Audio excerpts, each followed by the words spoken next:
मेरे प्रिय विद्यार्थियों नमस्कार। JCERT डिजिटल स्कूल की कक्षा में आपका हार्दिक स्वागत है।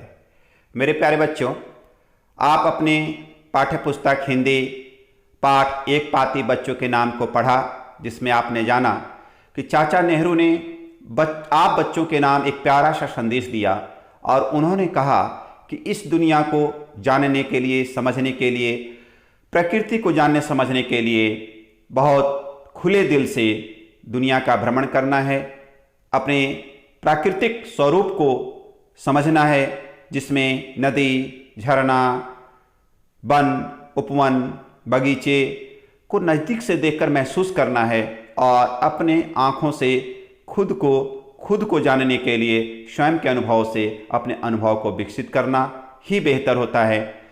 स्वयं के बारे में चाचा नेहरू कहते हैं कि उन्होंने दुनिया के कई देशों का भ्रमण किया, लेकिन जब बच्चों को इन्होंने देखा, इनको महसूस हुआ कि चाहे रंग, रूप, भेष, भाषा शायद अलग हो सकता है, लेकिन बच्चों का सोचने का जो तरीका है, जो अंदाज है, जो बच्चे सोचते हैं, चाहे वह हमारे देश के बच्चे हों या किसी अन्य देश के बच्चे, समानतः मूलतः वह स्वभाव से एक होते हैं। बच्चों के मन पर कोई पहरा नहीं होता है, वे खुले दिल के होते हैं और बड़ों की तरह कोई किसी में अंतर नहीं वे करते। और इसीलिए चाचा नेहरू ने अपने संदेश में कहा, अपनी इच्छा को बताया कि मुझे भी दुनिया में इस धारा की सुंदरता को देखने के लिए, समझने के लिए इच्छा होती है कि झरना, नदी, वन, उपवन और दुनिया के बर्फीली क्षेत्रों, अन्य ऐसा प्राकृतिक क्षेत्रों का भ्रमण करें और दुनिया को समझें, प्रकृति की सुंदरता को समझें, पशु पक्षी को समझें। और इसके लिए यदि कोई यात्रा में साथ होने की ज़रूरत है तो वह साथ बच्चों का मिले, उनकी इच्छा, और एक बेहतर इंसान बनने के लिए वह संदेश देते हैं कि हमें किसी भी अन्य देश के लोगों के साथ घृणा, नफरत या डर जैसे भाव को नहीं लेकर चलना है, बल्कि मित्रतापूर्ण भाव से जब हम उनके साथ व्यवहार करेंगे तो प्रतिक्रिया स्वरूप वे भी आपके साथ मित्रतापूर्ण व्यवहार करेंगे। इस सुखद संदेश के साथ अब उस पाठ के आधार पर कुछ अभ्यास प्रश्न करेंगे। चलिए तो शुरू करते हैं। प्रश्न है, चाचा नेहरू ने यह पत्र कब और किसे लिखा? मेरे प्यारे बच्चों, आपने देखा कि चाचा नेहरू ने यह पत्र नवंबर 1958 ईस्वी को बच्चों के नाम लिखा है। प्रश्न, बच्चों से मिलकर चाचा नेहरू क्या क्या बातें करना चाहते थे? तो पाठ में आपने देखा बच्चों से मिलकर चाचा नेहरू उनको कोई सलाह या मशविरा नहीं देना चाहते थे, बल्कि उनसे मिलकर बात करना चाहते थे इस धरती की नदी, झरने और पहाड़ की, और बात करना चाहते थे कलरव करती पक्षियों की एवं हरे हरे वृक्ष और सुंदर कलियों एवं फूलों की। बात करना चाहते थे आसमान में तारों की और ईश्वर की अनुपम रचना और कृतियों की, जिससे यह दुनिया इतनी सुंदर व आकर्षक है। प्रश्न, इस पत्र के माध्यम से चाचा नेहरू ने बच्चों को क्या क्या करने को कहा है? उत्तर, इस पत्र के माध्यम से चाचा नेहरू ने बच्चों को प्रकृति के सौंदर्य का आनंद लेने एवं अपने अंदर मित्रता का भाव हमेशा बनाए रखने की सलाह दी है। प्रश्न, बताइए इस पत्र की कौन सी बात आपको सबसे अच्छी लगी? मेरे प्यारे बच्चों, या आपको अपने अनुभव के आधार पर लिखना है जो आपने पत्र में पढ़ा, सुना, लेकिन कुछ एक उदाहरण स्वरूप मैं आपको प्रस्तुत कर रहा हूं।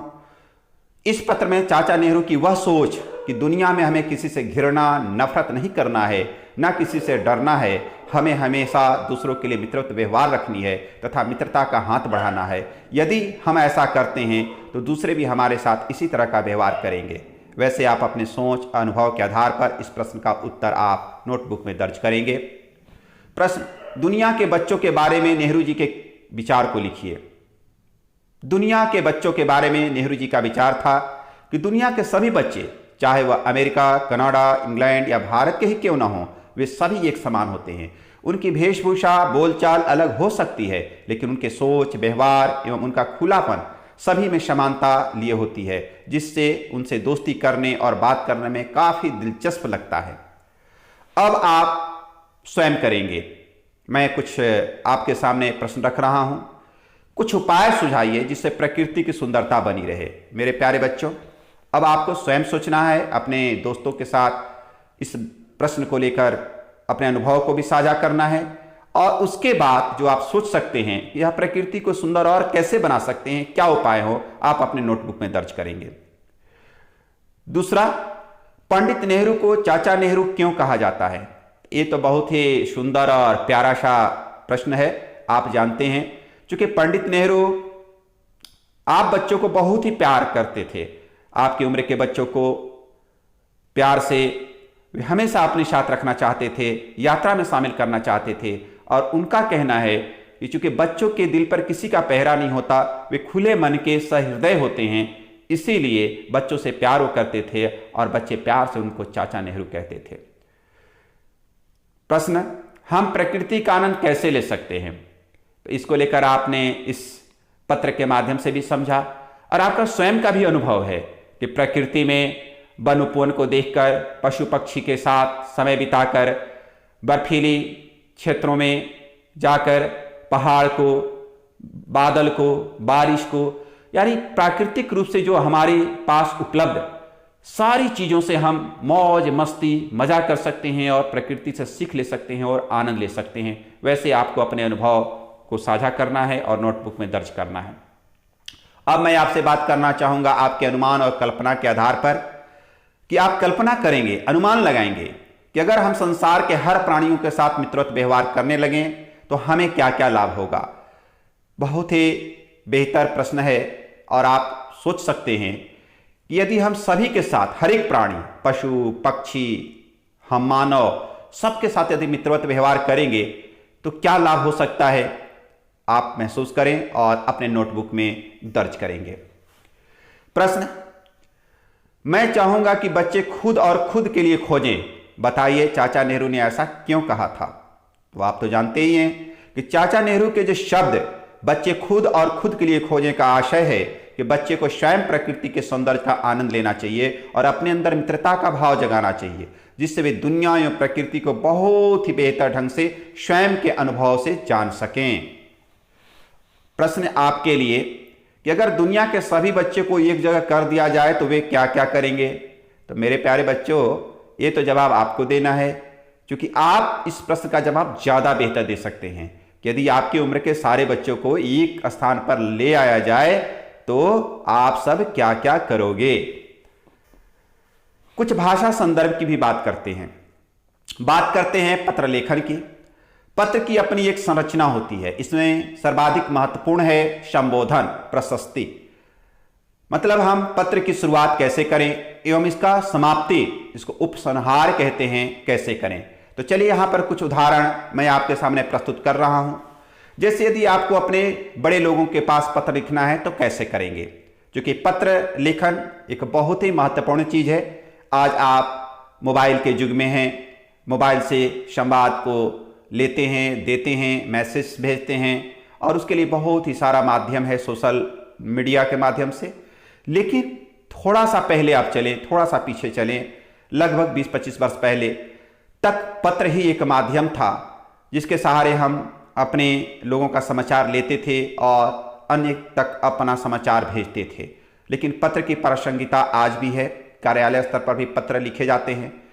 उसी पत्र से आप रूबरू हों और इसके लिए मैं चाहता हूं कि पत्र लेखन के कुछ तरीके आपके साथ साझा करूं। तो जैसे यदि आप अपने बड़े के पास पत्र लिखते हैं तो आप देखेंगे कि पत्र में जो आप पृष्ठ लें उसके दाएं साइड में ऊपर में स्थान का नाम लिखें। जैसे यहाँ पर मैंने दर्ज किया है मेदिनीनगर। उसके बाद तिथि लिखें कि किस तिथि को पत्र आप लिख रहे हैं। तो 1 फरवरी 2021। और उसके बाद बाएं साइड उसके नीचे से आप लिखेंगे जैसे पूज्यवर पिताजी सादर प्रणाम।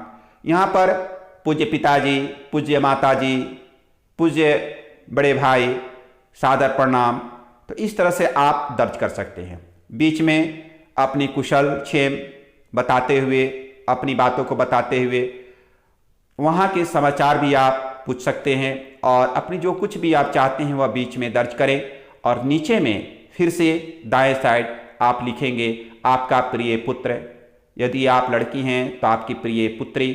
नीचे में नाम, जैसे यहाँ पर दर्ज है चिन्मय या आस्था। इस तरह से पत्र का हम एक जो संरचना होता है आपके सामने मैंने प्रस्तुत किया और इस आधार पर आप पत्र लिखने की कोशिश करेंगे। यदि आप अपने से छोटों को पत्र लिख रहे हैं तो उसका क्या संबोधन होगा और कैसे हम लिखेंगे। तब पुनः मैं आपसे करूं, जब आप स्थान का नाम लिखना हो तो दाएं साइड में और उसके नीचे तिथि अंकित करें। फिर यहाँ जब छोटों को हम लिखते हैं तो प्रिय चिन्मय, चिरंजीवी चिन्मय, शुभाशीष, खुश रहो, ऐसा कुछ आप दर्ज कर सकते हैं। बीच में आप अपनी बात और जिनको आपने पत्र लिखना शुरू किया है उनसे आप कुछ बातें जानना चाहें तो आप दर्ज कर सकते हैं।